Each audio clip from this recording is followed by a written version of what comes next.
इससे पहले की वीडियो में हम लोग लाइंस और एंगल्स में इंटरसेक्टिंग लाइंस को देखे थे और इंटरसेक्टिंग लाइंस जो एंगल्स बनाते हैं उनको हम लोगों ने देखा था, जिसमें लीनियर पेयर है, एडजेसेंट एंगल्स हैं, वर्टिकली अपोजिट एंगल्स हैं।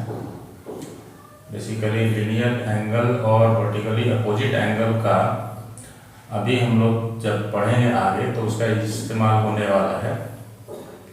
इसलिए अगर आपको जानकारी नहीं है लीनियर पेयर और वर्टिकली अपोजिट एंगल के बारे में, पेयर्स ऑफ एंगल्स के बारे में जानकारी नहीं है, तो आप पीछे हमारे वीडियो को जाकर के पहले देखें, उसके बाद इस वीडियो को देखेंगे तो ज़्यादा समझ में आएगा। आज हम लोग पढ़ने वाले हैं पैरेलल लाइंस। इसमें कई टॉपिक मैंने पहले से लिखा है। ट्रांसवर्सल क्या होता है, corresponding angle, alternate interior angles, alternate exterior angles, interior angles on the same side of a transversal, ये सभी हम लोग देखेंगे। और बाद में इसी वीडियो के दूसरे हिस्से में हम लोग ये देखेंगे कि इनके बीच का रिलेशन क्या है और इसके थ्योरम्स को देखेंगे। तो पहले हम लोग समझें कि ये ट्रांसवर्सल क्या है और ये सारे एंगल्स क्या होते हैं। सबसे पहले देखें ट्रांसवर्सल कि कोई लाइन किसी दो लाइन को, दो कोई भी लाइन है, पैरेलल हो नॉन पैरेलल हो, किसी दो लाइन को अगर दो अलग अलग जगहों पे काटता है तो इस लाइन को हम लोग कहते हैं ट्रांस।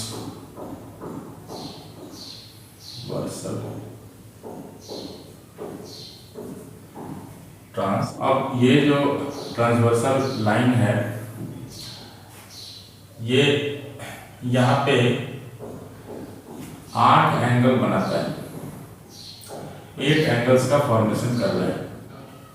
नंबरिंग हम लोग कर दें 1 2 3 4 5 6 7 8। ये 8 एंगल बनाते हैं। इन 8 एंगल्स को हम अलग अलग तरह से देखेंगे कि कौन से एंगल को क्या करते हैं। तो आप देखिए कि ये दोनों लाइन के ऊपर, और इसमें से 4 एक्सटीरियर एंगल्स हैं और 4 इंटीरियर एंगल्स हैं। एक्सटीरियर एंगल 1 2 8 7 एक्सटीरियर एंगल्स हैं और 4 इंटीरियर एंगल्स हैं 4 3 5 6, ये 4 इंटीरियर एंगल्स हैं। तो जो एक्सटीरियर एंगल आप देख रहे हैं 1 2, ये 5 6 के साथ में रिलेशन है। 1 and 5, 2 and 6, 8 and 4, 7 and 6 are called corresponding angles.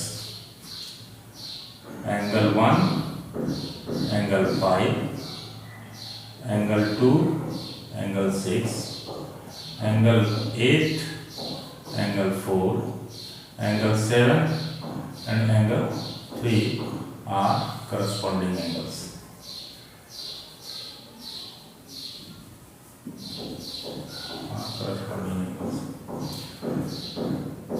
इसके अलावे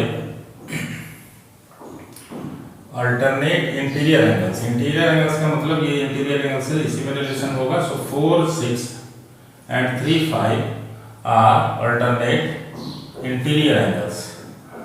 4 angle 6 and angle 3 angle 5 are alternate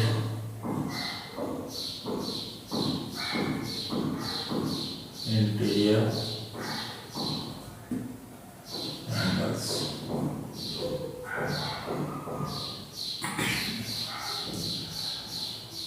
उसके बाद ये जो आप देख रहे हैं 1 7 and 2 8, ये अल्टरनेट एक्सटीरियर एंगल्स कहलाते हैं। 1 7 and 2 8 are alternate exterior angles। इसके अलावा ये 4 इंटीरियर एंगल में देखिए कि ये ट्रांसवर्सल के दोनों तरफ दो एंगल हैं, so interior angles of same side, interior angles of same side of the transversal कौन सा हो गया, angle 4 and angle 5, angle 3 and angle 6 are interior angles on the same side of transversal। और इसी एंगल को, इस angle को हम लोग कंसेक्यूटिव इंटीरियर एंगल्स भी कहते हैं, इसी एंगल को हम लोग अलाइड एंगल्स भी कहते हैं, और इसी एंगल को हम लोग को इंटीरियर एंगल्स भी कहते हैं। ये जो एंगल है इसी को हम लोग कहते हैं कंसेक्यूटिव इंटीरियर एंगल, इसी को हम लोग कहते हैं अलाइड एंगल्स भी, और इसी को कहते हैं को इंटीरियर एंगल्स भी। ये 4, 5, 3, 6 के ये सभी नाम हैं। इस वीडियो के अगले हिस्से में हम लोग देखेंगे, कुछ एक्सियम देखेंगे और कुछ थ्योरम देखेंगे। 2 एक्सियम देखेंगे। पहला एक्सियम है, if a transversal intersects 2 parallel lines then each pair of corresponding angles is equal. मतलब 2 पैरेलल लाइंस को कोई ट्रांसवर्सल अगर कट करता है तो इस तरह से जो पेयर ऑफ करस्पॉन्डिंग एंगल्स बनते हैं वो इक्वल होंगे। जैसे देखिए 2 लाइन पैरेलल हैं, मान लीजिए L और M 2 लाइन पैरेलल लाइन हैं, और एक ट्रांसवर्सल P ट्रांसवर्सल इसको 2 पॉइंट पे कट करता है। तो इस तरह से जो करस्पॉन्डिंग एंगल के पेयर बनते हैं वो पेयर इक्वल होते हैं। जैसे यहाँ करस्पॉन्डिंग एंगल का पेयर बन रहा है angle 1 angle 5, so angle 1 and angle 5 will be equal, angle 2 is equal to angle 6, angle 4 is equal to angle 8 and angle 3 is equal to angle 7। ये करस्पॉन्डिंग एंगल्स के पेयर इक्वल होंगे if L is parallel to M। यहाँ पर if L parallel to M है तो। दूसरा इसका converse है axiom 6.4, if a transversal intersects 2 lines such that a pair of corresponding angles is equal then the 2 lines are parallel to each other. मतलब क्या होगा कि इस बार अगर करस्पॉन्डिंग एंगल का कोई भी एक पेयर,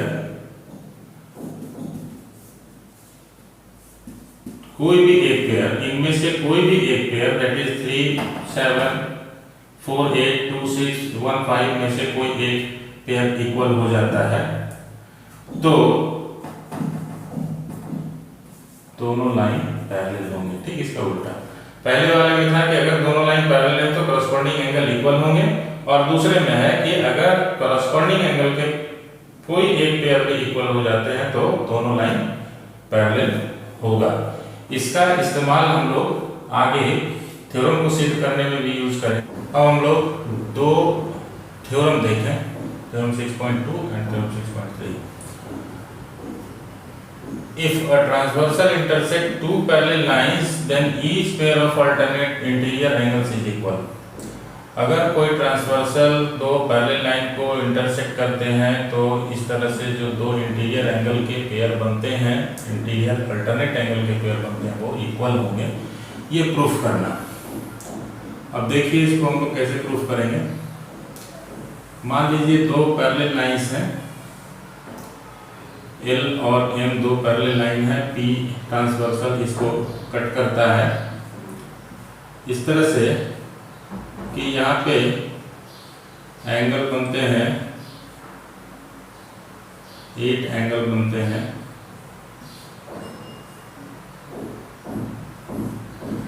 तो कहता है कि if L parallel M then prove that angle 4 is equal to angle 6, angle 3 is equal to angle 5। Each pair of alternate interior angle, alternate interior angle ये हैं, ये इक्वल होंगे। इसको प्रूफ करने के लिए हम लोग देखें कि हम लोग जानते हैं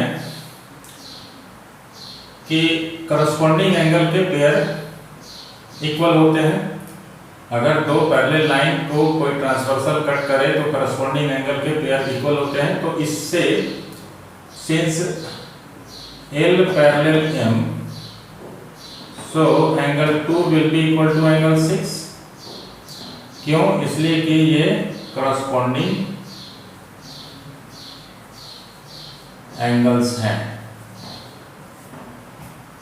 और हम लोग पहले से जानते हैं कि दो लाइन अगर एक दूसरे को इंटरसेक्ट करे तो इस तरह से वर्टिकली अपोजिट एंगल इक्वल होते हैं। सो हम लोग कह सकते हैं कि angle 2 is equal to angle 4 होगा। This is vertically opposite angle.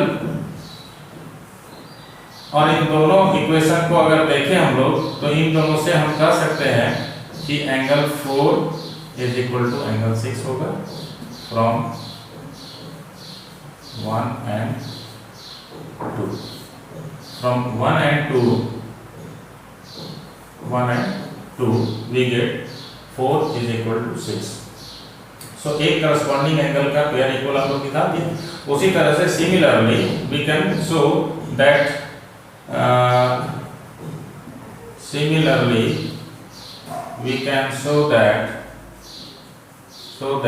Angle 3 is equal to angle 5। Theorem 6.3 कहता है कि अगर कोई ट्रांसवर्सल लाइन दो लाइन को इंटरसेक्ट करता है और इस तरह से कि जो अल्टरनेट एंगल बनते हैं, पेयर ऑफ अल्टरनेट एंगल्स वो इक्वल होते हैं, तो दोनों लाइन पैरेलल होगा।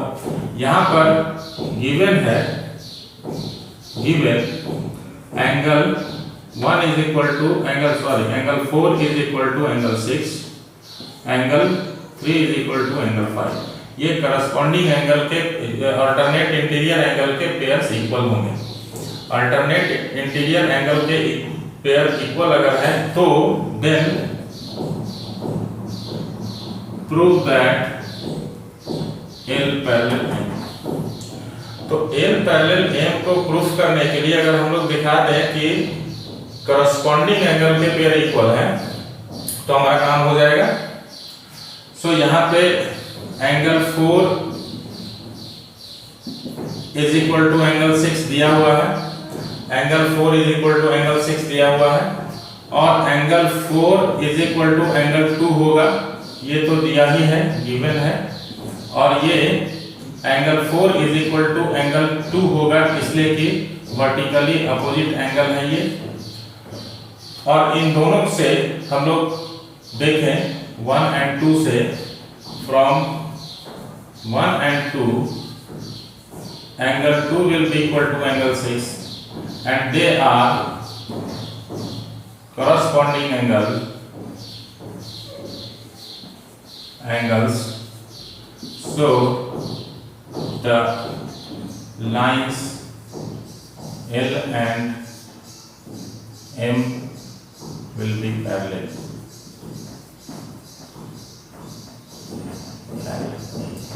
ये दोनों थ्योरम हम लोग प्रूव कर लिए। अब इसके अगले हिस्से में दो थ्योरम और हम लोग देखेंगे और पैरेलल लाइंस को हम लोग खत्म कर लेंगे। 6.4 में है, if a transversal intersects two parallel lines then each pair of interior angles on the same side of the transversal is supplementary. दो पैरेलल लाइंस को कोई ट्रांसवर्सल कट करता है तो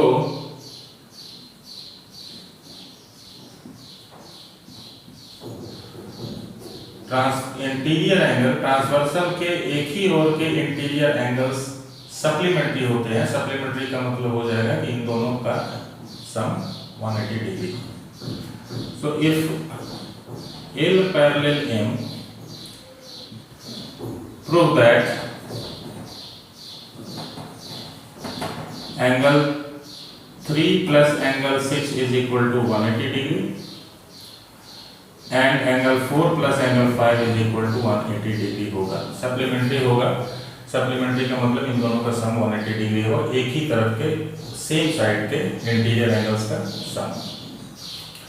अब हम लोग देखें कि angle 2 is equal to angle 6 होता है। क्यों? इसलिए कि ये कॉरस्पॉन्डिंग एंगल है।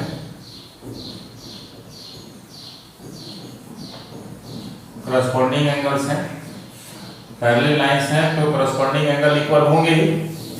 और 2 और 3 लीनियर पेयर है, so angle 2 plus angle 3 will be equal to 180 degree. ये लीनियर पेयर है, लीनियर पेयर है। सो 2 के जगह पर हम लोग 6 रख सकते हैं। 2 इज इक्वल टू 6 है, so angle 6 plus angle 3 is equal to 180 degree हो जाएगा। फर्स्ट प्रूफ हो गया। सिमिलरली दूसरा प्रूफ कर सकते हैं हम लोग। Similarly we can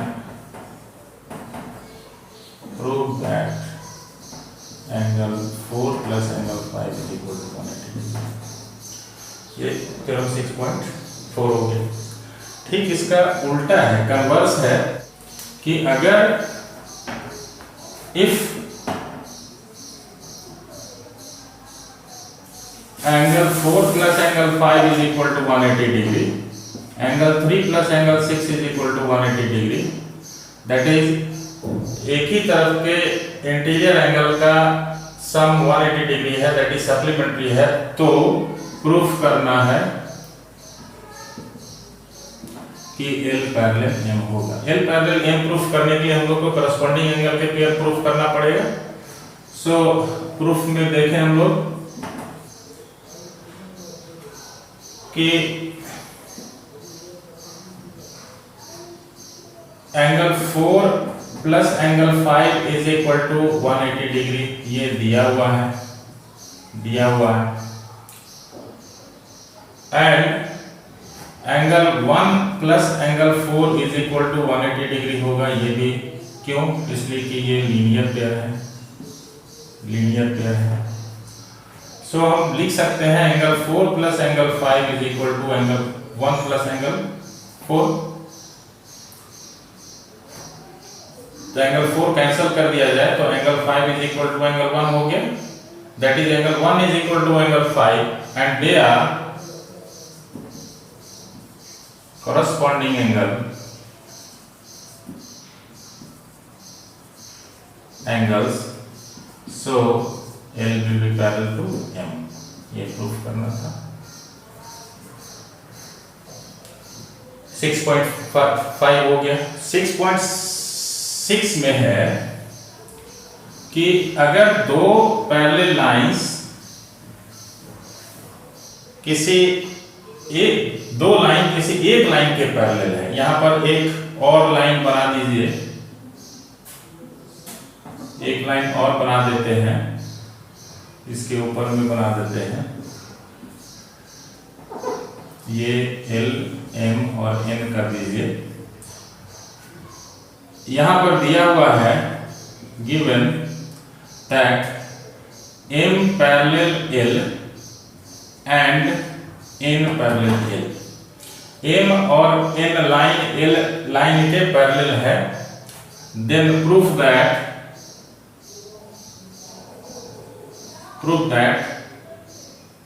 M parallel N। तो यहां भी हम लोग को करस्पॉन्डिंग एंगल ही प्रूफ करना पड़ेगा। अब मान लीजिए कि M पैरेलल L है, सो करस्पॉन्डिंग एंगल का पेयर इक्वल होगा, angle 1 is equal to angle 2 होगा। क्यों? इसलिए कि करस्पॉन्डिंग एंगल है। सिमिलरली n पैरेलल l है, देन l पैरेलल n है, n पैरेलल l है, सो यहाँ पर angle 1 is equal to angle 3 होगा। यह भी करस्पॉन्डिंग एंगल्स के पेयर हो गए। अब इन दोनों को देखें अगर हम लोग, तो हम लोग कह सकते हैं from 1 and 2 we can say that angle 2 is equal to angle 3। और इन दोनों लाइंस के लिए, लाइन m और n के लिए, ये दोनों एंगल करस्पॉन्डिंग एंगल है for line m and n, they are corresponding angles। सो और ये इक्वल है, सो m पैरेलल n होगा। ये प्रूफ हो गया। तो ये 3 थ्योरम हम लोग, लास्ट थ्योरम था ये थ्योरम 6.6 लास्ट था, ये हम लोग देख लिए। अब इसके अगले हिस्से, अगले वीडियो में हम लोग इसके ऊपर जो क्वेश्चंस हैं, जो एक्सरसाइजेज हैं, उनको देखेंगे और इनका यूजेज कैसे होगा, इनका यूज करके हम लोग उसको सॉल्व कैसे कर सकते हैं, ये देखेंगे इसके अगले वीडियो में। सो हमारा वीडियो लाइक कीजिए, चैनल सब्सक्राइब कीजिए। इस तरह से आप लगातार इन टॉपिक्स के ऊपर जो वीडियोस हमारे आ रहे हैं आप तक पहुंचता रहेगा। अगर सब्सक्राइब करेंगे तो आप तक पहुंचता रहेगा।